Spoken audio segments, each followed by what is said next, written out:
ఒకప్పుడు హైదరాబాద్లో Singapore city కట్టాం, ఎవరు కామెంట్ చేయాల. ఎక్కడ కట్టాం? ఉప్పల్లో కట్టాం. అదే మరిగా హైటెక్ సిటీలో డెవలప్మెంట్ చేశారు. అక్కడుండే లీ క్వాన్ యూ దగ్గర నుంచి మళ్ళీ మొన్నటరుకున్న లీ దగ్గర నుంచి ప్రైమ్ మినిస్టర్స్ అందరూ నేనంటే గౌరవంగా ఉంటారు.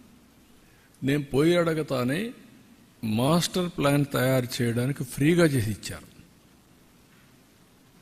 వాళ్ళకు మాస్టర్ ప్లాన్ తయారు చేయడంలో అనుభవం ఉంది. అంటే వాళ్ళు తయారు చేయడం కాదు, వాళ్ళు డబ్బులు ఇచ్చి వాళ్ళ పబ్లిక్ సెక్టర్ కంపెనీ ద్వారా చేసి నాకు ఇచ్చారు. ఇచ్చిన తర్వాత సీడ్ క్యాపిటల్ కొన్ని దగ్గర డెవలప్ చేశారు. వాళ్ళ రమ్మని ఒక సీడ్ క్యాపిటల్ డెవలప్మెంట్ కోసం ఒక అవగాహనకు వచ్చాం. దానికి కూడా డబ్బులు కూడా మనకు ఎట్లా ఇవ్వాలనో ఆ ప్రోరేటా ప్రకారం మనం ల్యాండ్ ఇవ్వడం, డెవలప్ చేయడం, మనకు డబ్బులు పే చేయడం అవన్నీ అగ్రిమెంట్ చేసుకున్నాం. అది కూడా ఛాలెంజ్లో స్విచ్ ఛాలెంజ్కి వెళ్ళాం. చేసిన తర్వాత వాళ్ళ మీద అలిగేషన్స్ పెట్టి కేసులు పెట్టి వాళ్ళ మనుషుల మీద వాళ్ళు పారిపోయి మొత్తం వదిలేశారు.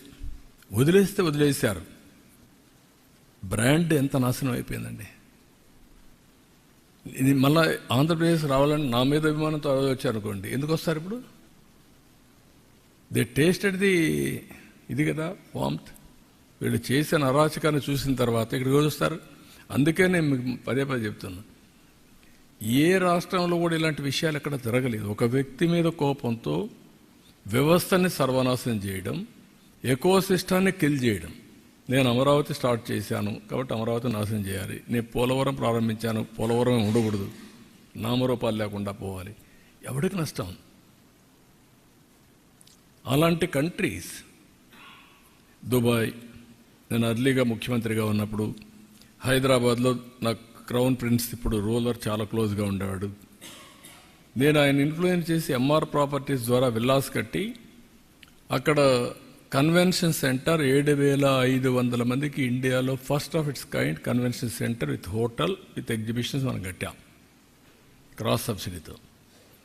దేనికి పనికి వచ్చింది? అది హైదరాబాద్ డెవలప్మెంట్ పనికి వచ్చింది. లేదు ఇచ్చారు కాబట్టి మేము కొట్టేస్తాం, కూల్ చేస్తామంటే దట్ ఇస్ నాట్ కరెక్ట్. అదే ఇప్పుడు జరిగాయి. దానివల్లనే ఇబ్బందులు వస్తున్నాయి. ఆ బ్రాండ్ సర్వనాశనం చేయడమే కాకుండా ఆంధ్రప్రదేశ్ అంటే గ్లోబలీ అసహ్యం వచ్చే పరిస్థితికి వచ్చింది. We have to clear. మళ్ళీ చెప్తున్నాం, ఒకసారి తప్పు చేశారు మా వాళ్ళు, ఇంకెప్పుడు తప్పు చేయరు.